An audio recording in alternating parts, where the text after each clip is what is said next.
Yeah, it's good you caught it the way you did because honestly, that's exactly what it was. Get now why it felt like bullying because at the end of the day, that's exactly what it was.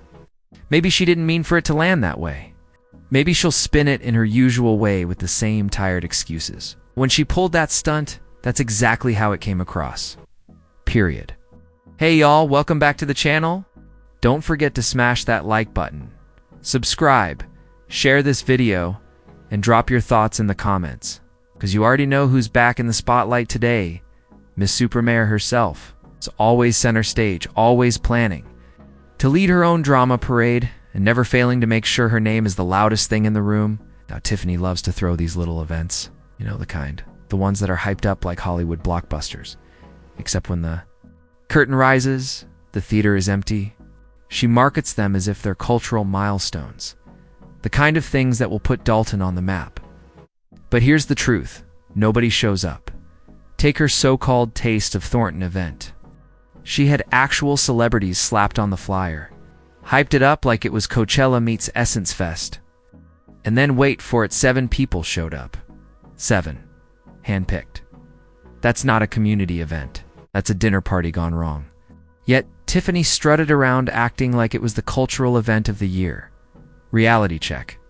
It was pure delusion. It's like somebody stuffed full at the buffet, but still charging the food line like they're starving. That's Tiffany in a nutshell. Her appetite for attention is way bigger than anything she can actually deliver. In her head, she's a star. In reality, she got crushed, completely washed in a political landslide. And then came the real stunt. Entered Darren Bosley. There's this guy, Darren Bosley, who runs one of the most popular car shows in the south suburbs. Year after year, the show pulls in massive crowds. Why? Because it's authentic. Because it's built on culture, community, and consistency. Bosley doesn't need gimmicks. Doesn't need to bribe people with free TVs or raffle off gift cards just to get bodies and chairs. This event works because it belongs to the people. And what does Tiffany do? She tries to cancel his event. Not only cancel it, she attempts to reroute his entire audience to hers instead. That's not leadership. It's not collaboration. That's hijacking. That's sabotage. That's Tiffany trying to stand in front of someone else's parade and pretend the applause is for her.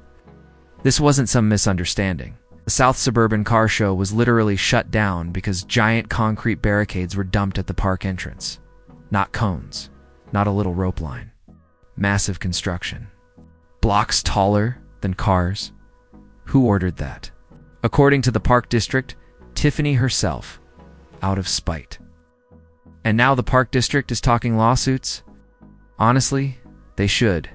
Bosley had been holding that show at Needles Park for 8 straight years without a single issue. He paid his $1,000 permit fee, followed every rule, secured the spot fair and square.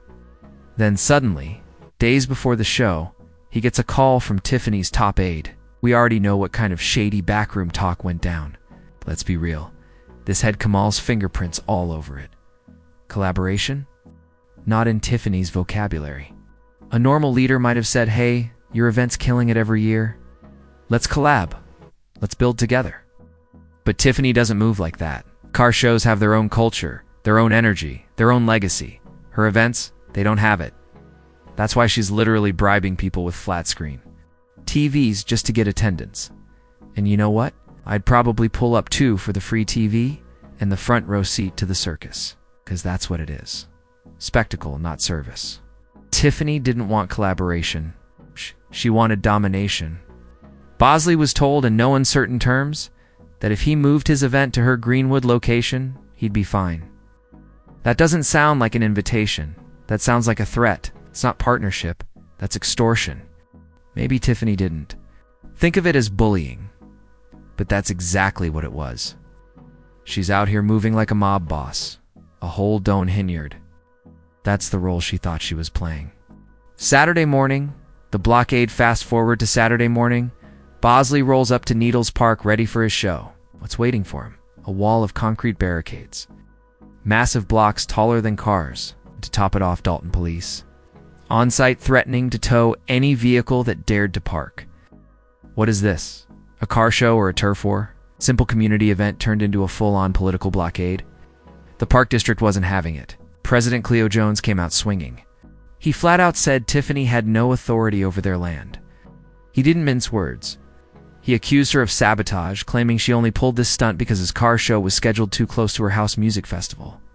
And honestly, he's probably right, because this is Tiffany's pattern. Instead of collaboration, she goes straight to intimidation. Instead of building bridges, she throws up barricades. Anytime she wants something, she doesn't ask. She pressures. She steamrolls. And the craziest part? All she had to do this time was chill. Just sit back and let both events thrive. But Tiffany doesn't know how to do that. Tiffany's playbook. Intimidate to dominate. That's been Tiffany's playbook from day one. Intimidate to dominate. In her head, if she's the loudest in the room, the boldest on the block, the most aggressive in the fight, then she wins. That's how she thinks. Power works, but here's the truth. It doesn't attract people. It drives them away. It isolates her. It turns allies into enemies. When you ask her why people can't stand her, she recycles the same tired excuse. They're just mad because I'm young, black, and a woman. No, Tiffany, that's not the reason. Darren Bosley wasn't plotting against you. He wasn't undermining you. Wasn't challenging your power. He was just trying to run his annual car show and event that brought joy, unity, and community to the people. But you couldn't handle it. You bulldozed a success story because you couldn't stand the thought of his event shining brighter than your flop of a festival. That's not vision. It's not leadership. That's sabotage. Plain and simple. The pattern repeats.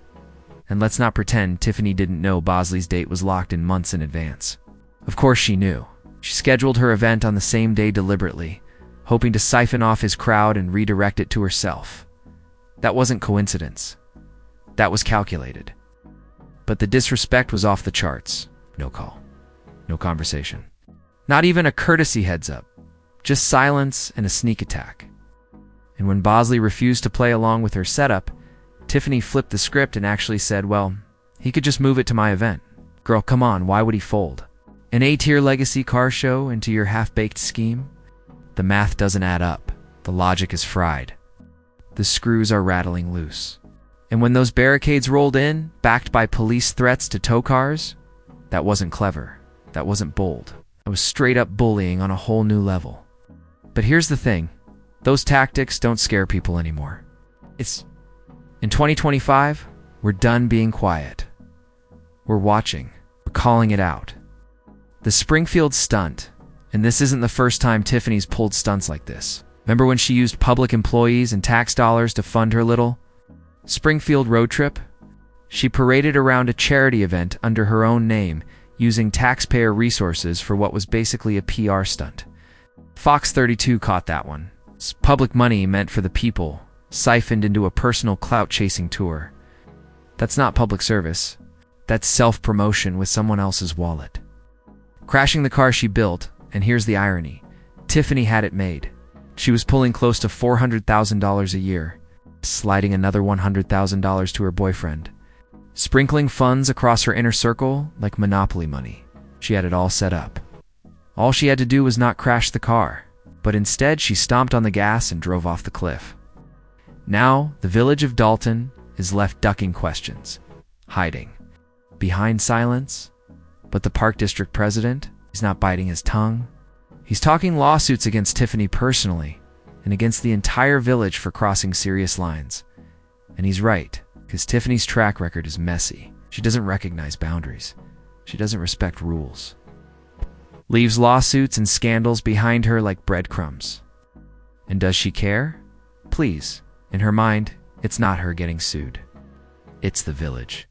Meanwhile, she's still cashing checks and plotting her next move. But the feds are patient, but here's the twist. Tiffany might be ducking cameras. She might be dodging reporters. She might be hiding behind excuses. But the feds, they're not ducking her. They've got the receipts. They've got the documents. They've got the timestamps, the transfers, the accounts. And most importantly, they've got patience.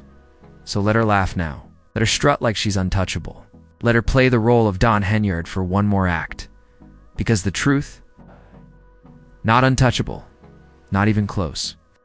Final word, so here's the bottom line. Tiffany Henyard isn't leading. She's not serving. She's sabotaging. She's clout chasing. She's intimidating to dominate, and every time she tries it, she pushes her community further away. The people of Dolton deserve better than barricades at a car show. They deserve better than taxpayer-funded PR stunts. They deserve better than excuses and distractions. Tiffany had the chance to build something lasting. She had the resources. She had the platform. She even had the power. All she had to do was use it for the people, but instead, she used it for herself. And that's why her empire is crumbling. Anyway, y'all, stay sharp, stay solid, and stay tuned, because this story isn't over, not by a long shot, but me. I'm out for real this time. You already know Mama loves you. She always does. Peace. Peace.